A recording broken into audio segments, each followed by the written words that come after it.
of the East, Jack Burford Chevrolet presents Race Week at the Richmond Raceway in Richmond, Kentucky. Here's your host and all things racing, Bill Lupinos.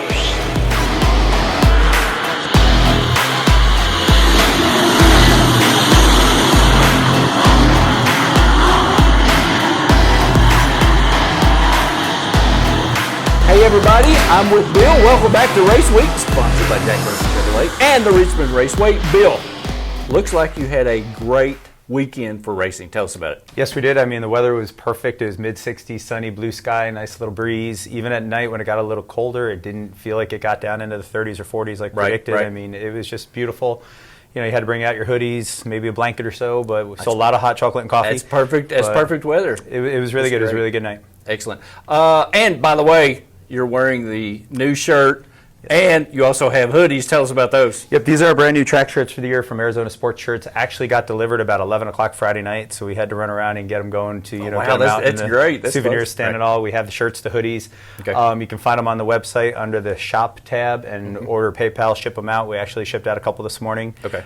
Sold really well. They're super comfortable. And, 55th annual that's what you season. said. And, Right. So, come check it out, get them, come out to the track, buy one, give us a holler, we can send it to you. Stop by any time and get one, Sure. We have them on hand. Sure. Well, even in the summertime, late at night, it's going to be cool. And it's a perfect way to be snugly in your Richmond Raceway hoodie. So that's fantastic. And you said concessions went well. Tell us about the concessions. Concessions went really well. Like I said, so a lot of coffee, a lot of hot chocolate. The new Italian sausage was absolutely phenomenal. I finally got to try one about midnight because don't really get to eat on race day. Sure. But they were a big hit. The snappy tomato pizza flew right out of the place again like it usually does. The new pulled pork nachos, I was told that they went over really, really well. So you didn't get to eat. I didn't. I don't get to eat on race day usually. But no, the concessions were a hit. Everything went really, really well. Excellent. The races, I know you had some issues. I know you want to give a shout out to Waco Volunteer Fire Department. I do. We have the pond down behind our house that we pull the water from to water the racetrack, and it goes underground and up to the water trucks. And our pump broke on Friday night. Of course it did. And we actually went out and got a new one down here at Harbor Freight, and I hooked that up, and I did what I needed to do. I went down to use that one Saturday morning, and that wasn't working either. So we called all around town, found the final pump in Richmond. My wife went and picked that up. We hooked it up, and we couldn't get that to work either. Wow. So we were down to we can't do anything tonight, or I make a phone call, and I had worked with the guys at Waco Fire Department a few years ago, and we had a similar tire on a water truck blowout, and they came out and watered my racetrack. So I gave them a holler, and within half an hour we had a tanker. And they, watered the track the best we could do with what was going on with the wind and the sun. And then they actually refilled the tanker right at the hydrant on my grounds, and they filled my water trucks for me. So, we probably didn't get to do as much water as I know people would like and all, but, we were kind of behind the eight ball. It was either cancel or do what we could do.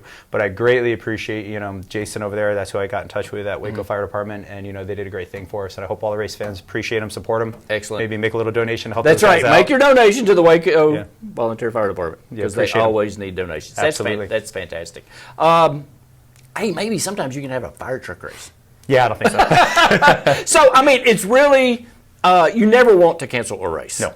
So this is scratching and digging and say, what can I do? What can I do? Absolutely. So, fist bump to the Waco Volunteer Fire Department. I was joking around with people. We had an emergency, so I called 911, and out they came. That was kind of what I was saying to people. So. Excellent. That's fantastic.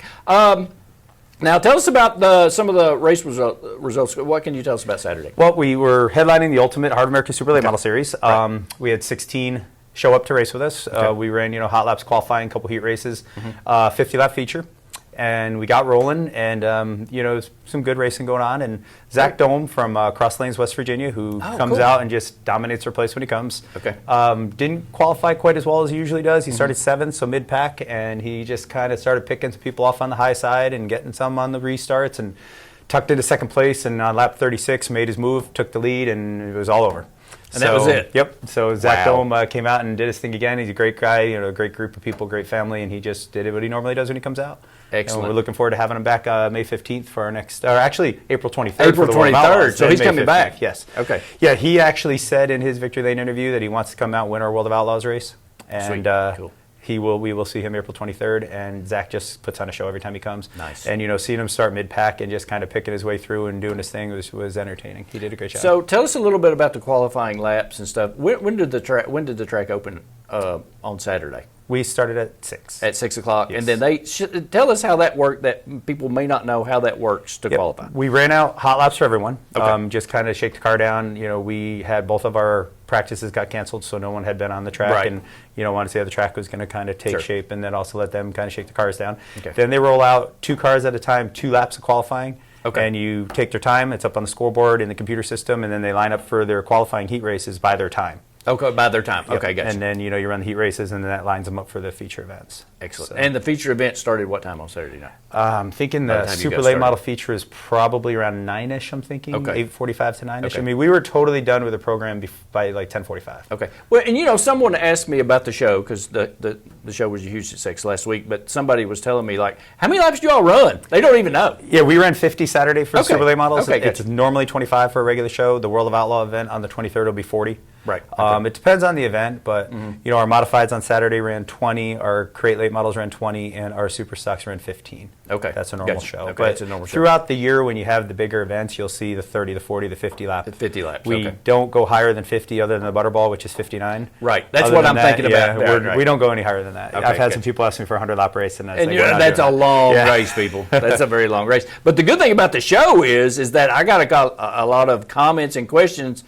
I need to go out and watch a race. Yes. I need to go out and watch a race. We need this year. people to come out and watch Absolutely. us. We're, try and do the best we can Right. every week to give people Right. a show. And you also said Quality Inn Yes, Quality Inn actually has a got special discount. They got quite a little bit of business this week. We know Excellent. some people that checked in with us. And Good. Go on our website, go to the sponsor tab, find the Quality Inn logo. You click on that, you book your room through that, you get a discount for coming to the races Okay. and staying at Quality Excellent. Inn. And what's your website? It is www.richmond-raceway.net. Excellent.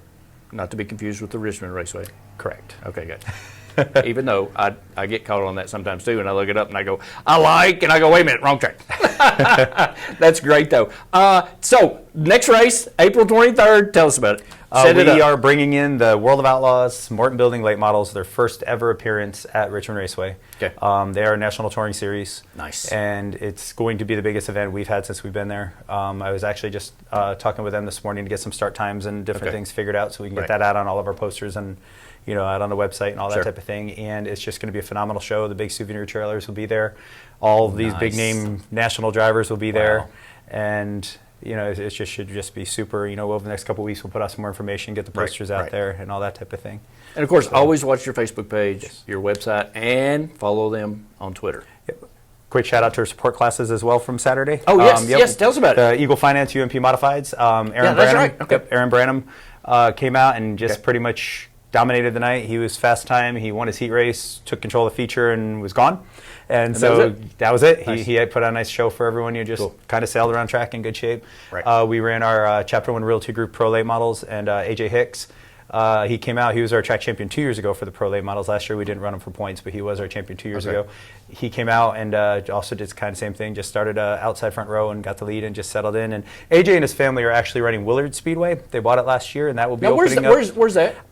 Somewhere heading east to Willard, but they took over Willard Speedway, and we're going to actually be out there running a super stock event later in the year. They're great people, thinking they're going to do a really good job out there, and they're just getting it together and getting ready to go. But once I know more about what they have going on, we'll give them a little love because they're good people. AJ supports us, we'll support them. Okay. And then our Air Bodies Kid Area Super Stocks, Logan Preston, last year's track champion, he took the lead right on early, and took control of the race and took it home for a win there too. Wow, that's fantastic. So total races. So you had 3 races on Saturday. Is that correct? We had 4. 4 races. 4. Okay, gotcha. So what's the for each race? What is the optimal number of cars for the track? Well, our starting field for our support classes is supposed to be 18. Okay. But if you only have 19 or 20 cars on the grounds, you're not going to send someone home. We just start them. It's just the right way to do things. I got you. Sure. The ultimate class will start 24. We only had the turn 16. There were a lot of big races going on in the area, so we pulled what we pulled. Right. But normally on a regular Saturday night, you start 18. World of Outlaws start 24, sometimes 28, 20, 30, whatever. They were provisional. Somebody that earned a way into the to the race that just didn't qualify that night. But Saturday went well with all the hiccups that we had and all the little problems. You kind of we were talking earlier. I mean, something's going to happen. It always does, right? Always but does. the weather was absolutely fantastic. Weather was good. I can't complain about that at all. Exactly. People, make sure you follow Richmond Raceway on Facebook and on Twitter, and make sure you visit their website. And the next race, April the 23rd. It's a Friday night. Friday night race, okay? Friday night. So how many races do you have in that Friday night? We will be running the World of Outlaws as the headliner. Okay. Our Eagle Finance UMP modifieds, we're running for a little more money to win. It'll be $1,200. Okay. And the KDRA Super Stocks is actually the first event for the series that I actually started myself this year. Okay. It's American Racer South Super Stock Series. Okay. And they will also be running for $1,200 to win, and that will start their points for the season. And the winner of that will also be receiving point fund money of $2,000. Okay. At the end of the Excellent. season when Okay. we're all set and done. Right. But that will be their inaugural race for the series. Okay. So we're running 3 classes: World of Outlaws, UMP Modifieds, KDRA Super Stocks. Okay. On Friday, April 23rd. Friday, April 23rd. And gates open at what time? Pit gate will be opening at 1 o'clock. Okay. The grandstand will be opening at 3 o'clock, and we will be starting hot laps at approximately 6. Nice. So take the day off. Bill said to. Yep. Come out and hang out. Tailgate. Get your concessions. Get your shirts. Get your hoodies, and be ready to race. Yep. Absolutely. All right. Fantastic, Bill. Thanks for coming in. Thank you very much. Hey, we'll see you next time on Jack Burford Chevrolet's Race Week at the Richmond.